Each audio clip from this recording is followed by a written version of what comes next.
gente, estamos recebendo aqui o Luiz Torres, ele que é presidente da Associação Pernambucanas dos Cabos e Soldados, ele que está acompanhado aqui, né, da sua equipe, da associação, inclusive, e agora, né, está havendo aí a intensificação, as visitas aqui no sertão do estado, em preparação para o carnaval. Luiz Torres, bom dia, seja bem-vindo aqui ao programa Nossa Voz. Bom dia, é um prazer visitar novamente a cidade de Petrolina, a cidade ao qual tenho desejo muito grande de conhecer, e hoje eu tenho essa oportunidade e é uma cidade bonita, vocês estão de parabéns por essa cidade. Muito obrigada. E aí, no caso, fala pra gente o objetivo dessas visitas aqui no sertão de Pernambuco, como é que tem sido feita, né, essa questão desse acompanhamento aqui das atividades da Polícia Militar. Olha, nós estamos aqui hoje para visitar o novo escritório de advocacia que nós contratamos. A gente vem ampliando o nosso jurídico para melhorar o atendimento aos nossos associados. E também visitando a tropa para saber como está a situação. Desculpa, vocês sabem que a gente aí está com o governo do estado que assumiu há um pouco mais de um ano e algumas mudanças estão sendo feitas. E a gente precisa saber como é que a tropa está reagindo com essas mudanças. Quais foram as principais mudanças, né, que foram estabelecidas até agora e que tem merecido esse ponto de atenção da associação? Olha, a primeira coisa que a gente pode observar por parte do governo são os investimentos que ela vem fazendo junto à Polícia Militar e o Corpo de Bombeiro. Quando anuncia aí o Juntos pela Segurança, a gente sabe que é um plano bom para a segurança, mas é preciso também que seja implantado nesse plano de segurança a valorização humana, que é a nossa reposição salarial. A gente passou aí, tivemos uma reposição onde ficamos 4 anos sem receber nada. Viemos receber em 2022 um percentual que não corresponde à reposição inflacionária e esperávamos com o novo governo, quando ela anunciasse o Juntos pela Segurança, também anunciasse um plano de valorização humana que era pelo menos a reposição, e também não recebemos nada por parte disso. Mas entendemos que o que ela vem fazendo é um trabalho que precisa de tempo, mas quem está com barriga vazia não espera muito tempo. Com certeza.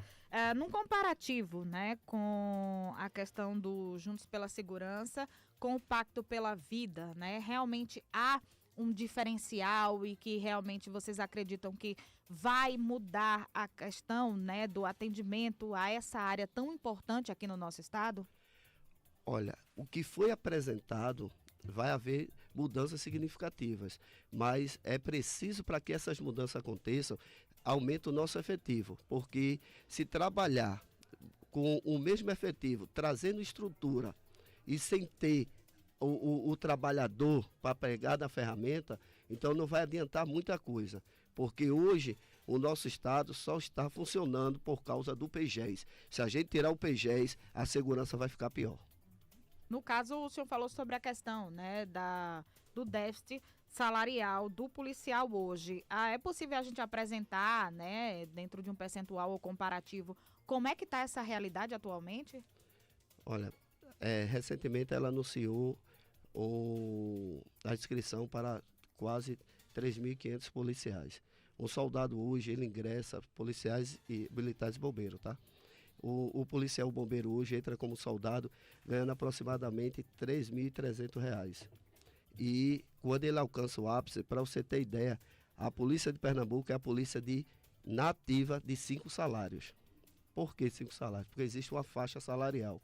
O soldado entra na faixa A e atinge o ápice da faixa E. Então, quando ele entra ganhando 3.300 aproximadamente, e quando chega ao seu ápice é de 4.900 aproximadamente.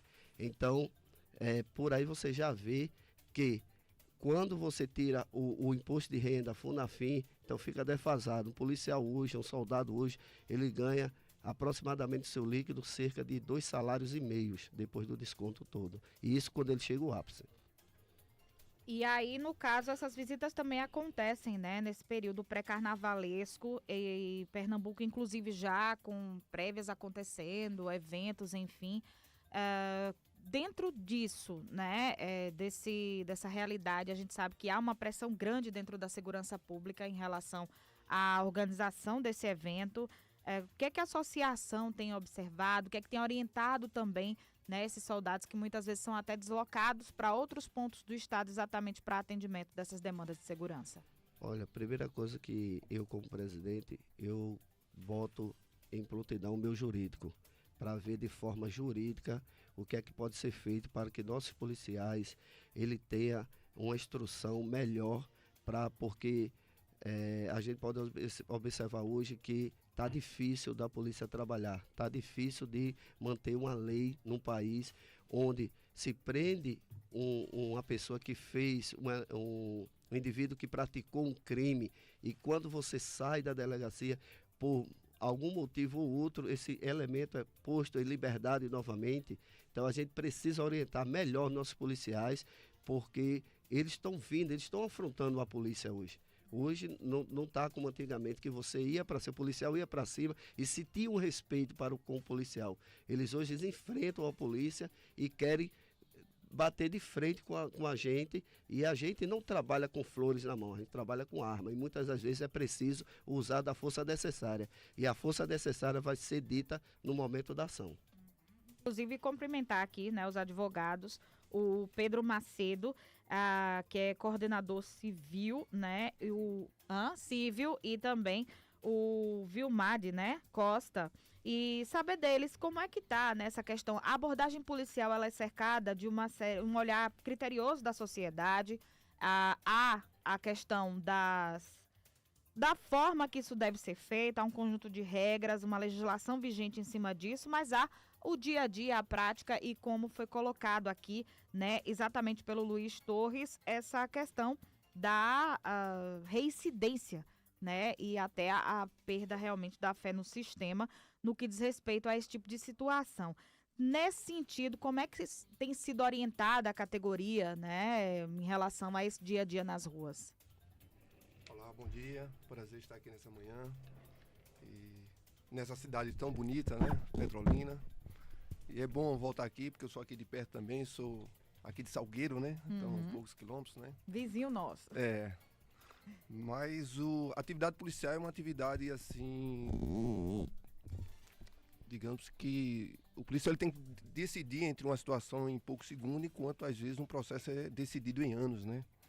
Então, requer do policial a maior capacitação, a maior instrução, a maior preparo, a maior motivação, né? E tudo isso passa por aquilo que a presidência constou e colocou, né? Um plano de valorização, um plano de instrução, né? E um olhar mais aguçado por parte da sociedade e a parte também do Poder Judiciário. Entender que o policial está na rua, ele não tem um tempo que tem, por exemplo, uma autoridade judiciária para decidir naquele caso em concreto, né? Verdade. E a polícia, a polícia militar é uma polícia ostensiva por estar na natureza. Então, por exemplo, a abordagem policial que ela é feita, que todos vocês acompanham dia a dia, eu creio que a sociedade já está acostumada, e ela, ao mesmo tempo é um instrumento de defesa do policial, mas também é um instrumento de defesa do cidadão, né? O policial ele não aborda por abordar, né? Ele aborda com instinto preventivo mesmo, né? Para evitar um mal maior e manter sempre aquela localidade, aqueles eventos, o município, por exemplo, com Petrolina tão bonito, aí na sua devida segurança. E aí, no caso, em relação, né, a esse conjunto de legislação, e muito se fala, né, que a polícia às vezes trabalha com as mãos atadas, porque um policial que chega a agredir ali um suspeito, ele pode responder a um processo administrativo, isso funcionaria até mesmo como um fator limitante. Senhor Vilmade, como é que o senhor observa isso e qual a orientação que pode ser repassada também a esse agente da segurança pública? Temos observado, por exemplo, em Pernambuco, que existe uma desproporcionalidade entre, muitas vezes, aquela acusação imposta para o policial com a sanção aplicada, né? Então, às vezes, o policial comete um equívoco, um erro, baseado na sua capacitação ao longo da carreira, né? Um policial que ele tem, por exemplo, 20 anos, 25 anos de efetivo serviço, ele deveria ter passado anualmente por uma capacitação, por uma instrução. E isso não é responsabilidade do policial, é responsabilidade do Estado promover essa capacitação. Então, dentro de um conjunto de fatores, de uma aplicação, de uma sanção ao policial militar, isso deve ser visto. Isso, na verdade, tem sido renegado ao policial militar, né? A aplicação, nós temos, por exemplo, no nosso código, diversas sanções. A mais grave é a demissão. E nós temos visto aí a aplicação da demissão de maneira desproporcional, desnecessária, né? E por trás do policial ali nós temos uma família, temos uma esposa, filhos, que às vezes aquele policial já no fim de carreira, ele perde o seu cargo público e fica, né, com a família desamparada, por falta desse olhar mais dedicado, entender que o policial ali, ele errou muitas vezes palco de uma série de circunstâncias que vão ali à vontade dele, né? Mas a orientação da ACS, da presidência, através do Luiz Torres, é que o corpo jurídico ele fique sempre atento, esteja apoiando na sua integralidade qualquer policial dentro do Estado que precisar do nosso apoio. Uhum. E no caso, Luiz, quando o policial ele se vê numa situação dessa, né, o policial ali associado à Associação de Cabos e Soldados, como é que ele deve proceder? É possível acionar e contactar, né, essa associação? De que forma?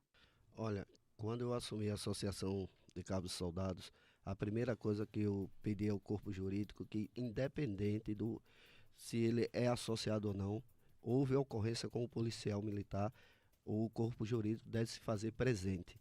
E quando ele já é associado, ele já sabe que temos um plantão jurídico, ele liga para o plantão jurídico e de imediato nós acionamos um advogado plantonista, temos um plantonista 24 horas, tá, em todo o estado de Pernambuco, e inclusive até fora do estado a gente tem atendido também policiais que são associados nossos.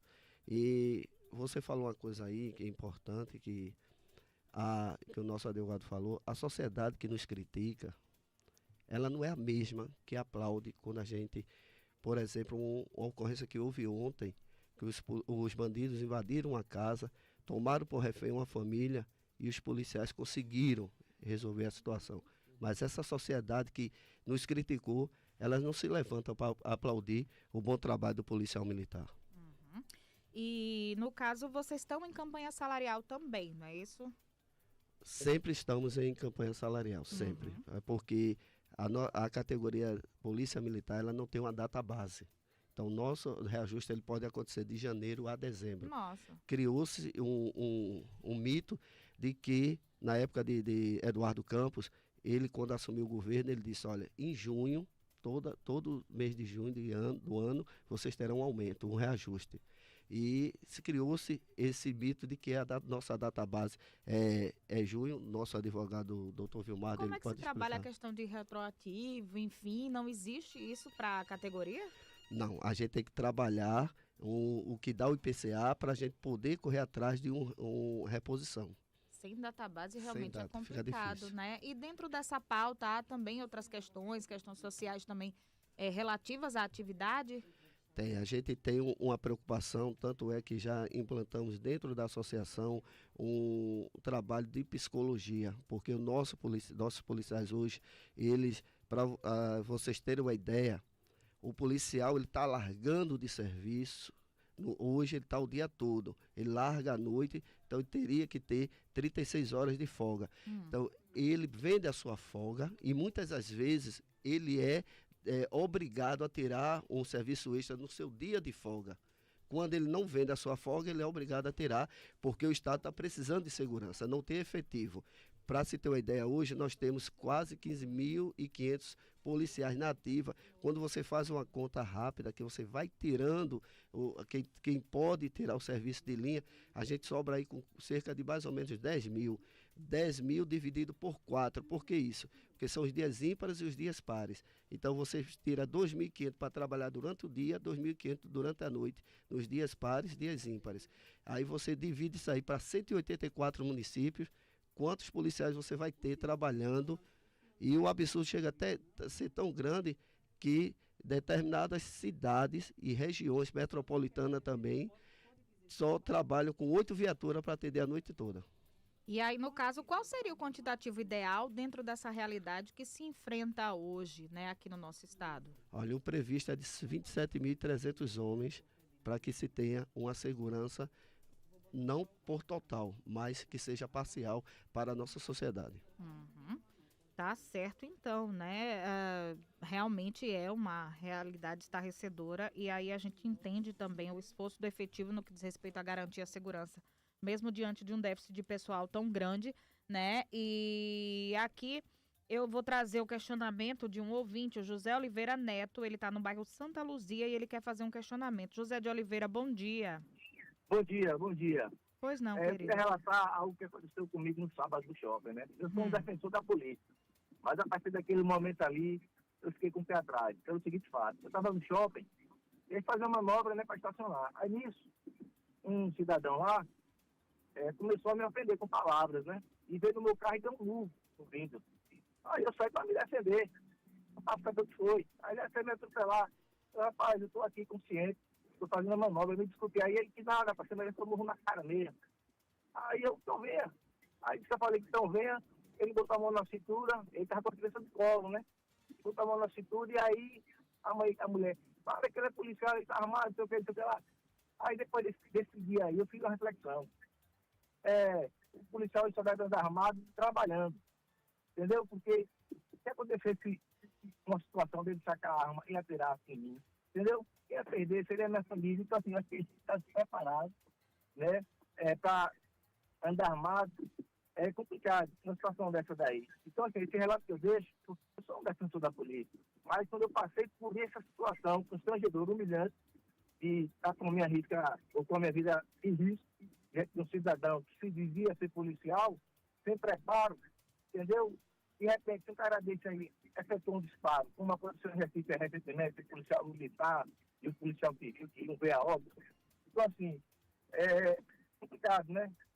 Não sei como é a preparação de um cara desse, eu não sei se esses caras têm o direito de estar andando armados sem estar trabalhando. Então, eu deixo esse relato aí para que fique de aviso, né? Que as pessoas não discutam no trânsito, evite a discussão, porque pode acontecer algo pior, como poderia ter acontecido comigo. Tá certo, meu querido. Obrigada pela participação e o relato aqui através do programa Nossa Voz. Realmente aí uma situação, né, pontual e que é interessante, inclusive, pode se orientar esse cidadão, inclusive, a buscar o batalhão para relatar o ocorrido, enfim? Olha, o que a gente vê no relato, qual é o nome dele mesmo? José de Oliveira Neto. José de Oliveira, a gente vê no relato dele que houve uma discussão, principalmente, a princípio, de discussão de trânsito. Mas alguém fala que ele é policial. A gente não sabe, ele não identificou o policial, se ele é policial militar, civil, policial rodoviário federal, enfim. Mas num caso como esse, primeira coisa, é um reflexo de um trabalho ostensivo que tem da polícia e um trabalho que está sendo bastante pressionado pelo policial, pelo o agente de segurança, seja ele da Polícia Militar, Civil ou Federal. Existe uma cobrança muito grande, então esse policial, ele já vem com o seu desgaste mental grande. E quando se depara com uma situação como essa, muitas das vezes acham que para resolver isso tem que partir para a violência. Mas se for um caso de ele identificar que seja o policial de qualquer corporação que seja, ele deve procurar sim os órgãos competentes, que são as corregedorias, tá? Mas eu entendo que no momento como esse, ele frisou bem, não se deve discutir em trânsito. Se houve algo que aconteceu no trânsito, é aquela velha história, não briga dois quando um não quer. Então, pede desculpa, já aconteceu comigo diversas vezes, a pessoa estando errado, eu parar e pedir desculpa à pessoa, porque nós andamos armados porque temos autorização sim de andar armados. E muitos casos já foram resolvidos por nós andarmos armados. Teve situações que foram resolvidas, que naquele momento tinha um agente de segurança armado e conseguiu resolver a situação. O Edgar Cruz está na rua 7 do João de Deus. Edgar, bom dia. Bom dia, Deus abençoe a todos. O policial, na minha opinião, ele devia ganhar o dinheiro que um vereador ganha. O policial ganha R$4.000, tinha que ser o contrário. O vereador tem que ganhar R$4.000 e o policial ganhar R$15.000. Porque o policial, onde é policial e médico da SAMU, esses personagens, essas figuras, eles trabalham com o coração. Quando eles recebem um chamado, o pensamento dele é salvar, chegar e acudir a pessoa. Teve um caso de um policial que chegou no restaurante para beber água, e quando puseram a garrafa que a central chamou, ele saiu correndo, nem sequer bebeu água. A gente está vendo aí que a sociedade, ela tem que ver os policiais com bons olhos, porque estão querendo dominar a polícia. Tem um caso lá em Brasília que o policial abordou um traficante E depois a própria população começou a jogar pedras, querendo bater nos policiais. A sorte é que eles chamaram, aí vieram mais viaturas. Então, lamentavelmente, o policial tem que se aposentar com 25 anos, porque as pessoas, por mais que as pessoas façam, um policial, ele faz a diferença. Então, meu irmão, que Deus abençoe a todos, abençoe os policiais do nosso Brasil. E outra coisa, uma coisa que eu fiquei triste aqui no Pernambuco, é que eu sempre digo que o Dus, ele é um carro social, um carro de luxo, mas não é carro de polícia. Carro de polícia é Hilux, é Amarok, S10, L200, porque é um carro que tem estabilidade. Então, Deus abençoe todos os policiais do nosso Brasil. Tá certo, meu querido. Muito obrigada pela participação. Pode ficar à vontade. Agradecer a ele aí pelas palavras e só lembrando a ele que o policial militar ele não leva 25 anos para se reformar, e sim 35 anos hoje com a reforma Mais ainda, né? administrativa e trabalhista. Então passou a trabalhar 35 anos, que a gente defende que volte à categoria especial de 25 anos, porque o policial é uma profissão, a segunda profissão mais estressante do mundo. Só perde para aquele mineiro que está na mina ali procurando ouro. Então nós somos a segunda profissão mais estressante. E é como ele bem falou, a gente viu não só o caso de Brasília que aconteceu ontem, mas tem um caso de Minas Gerais também, que o sargento vai tentar conter um elemento, o elemento vira e atira na cabeça do sargento. Aí eu pergunto aqui para todo mundo, para vocês também, quantas pessoas dos direitos humanos apareceram para defender a vida daquele policial? Mas se fosse ao contrário, já estaria aí na Câmara Federal, no Senado, algo para punir o policial. Então, o cidadão hoje, eu não falo só do policial, eu falo do cidadão de bem. Ele não pode agir contra a bandidagem, mas a bandidagem pode agir contra o cidadão. E aí eu tô aqui com uma pergunta também do ouvinte, questionando como estão as investigações da morte de Alberison, que foi brutalmente assassinado na presidência do cargo. As investigações, ela continua em curso, está em segredo, tá? E as informações que a gente tem são as mínimas. Nosso jurídico tem ido lá, procurado saber, mas eles não passam as informações porque está em segredo. E o que ele nos informa é que vai ser resolvido. Eu conversei com o delegado e com um delegado que não foi do caso, ele falou para mim, olha, você lembra do caso de Poção? Eu levei 8 anos para desvendar aquele caso. Então, um caso de Alberto, ele pode passar 1 ano, pode passar 2, até mesmo 8 anos, mas que vai ser desvendado, vai. Uhum.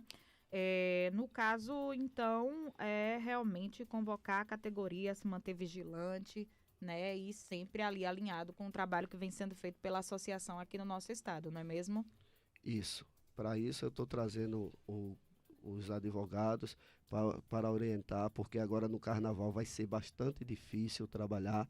Para que, só vocês terem ideia, ontem teve um bloco do CDU Folia e os agentes da Polícia Militar foram conter um tumulto que estava havendo dentro do CDU Folia, e eles partiram para cima do policial. Se a gente não trabalhar com reforço, vai ser difícil.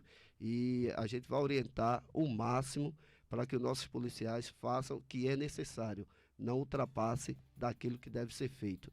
Ninguém está dizendo que vai ser omisso, mas que precisamos trabalhar com cautela em todos os serviços que vão ser apresentados agora no Carnaval. Tá certo, então. Os doutores também têm mais alguma coisa a acrescentar, podem ficar à vontade. Bom dia a todos aqui da cidade de Petrolina. Queria agradecer mais uma vez a presença aqui da gente, né? Estamos aqui pela segunda vez na gestão de Luiz Torres, e também para convidar os policiais, militares, bombeiros, em especial aqueles associados, para poder comparecer ao nosso novo escritório jurídico, tá? Que está sediado aqui na cidade. É mais um trabalho de expansão que a associação vem fazendo para poder, de alguma forma, melhorar ainda mais esse trabalho que vem sendo de assessoria jurídica. Então, hoje a gente está com o endereço localizado na Rua Engenheiro Carlos Pinheiro, número 260, aqui no centro de Petrolina, tá? O advogado responsável pelos atendimentos é o Dr. Marcílio, inclusive é o presidente da OAB da seccional aqui de Petrolina, e todos serão muito bem atendidos e o que precisar estaremos aí à disposição. Bom? Ok, então a gente agradece a presença, né, o tempo disponibilizado aqui para conversar com os nossos ouvintes. Ok, eu agradeço também a oportunidade e quando estivermos aqui, vamos fazer presente novamente e poder trazer as informações necessárias que tanto a população precisa. Ok, então, e a gente já agradece, né, exatamente isso.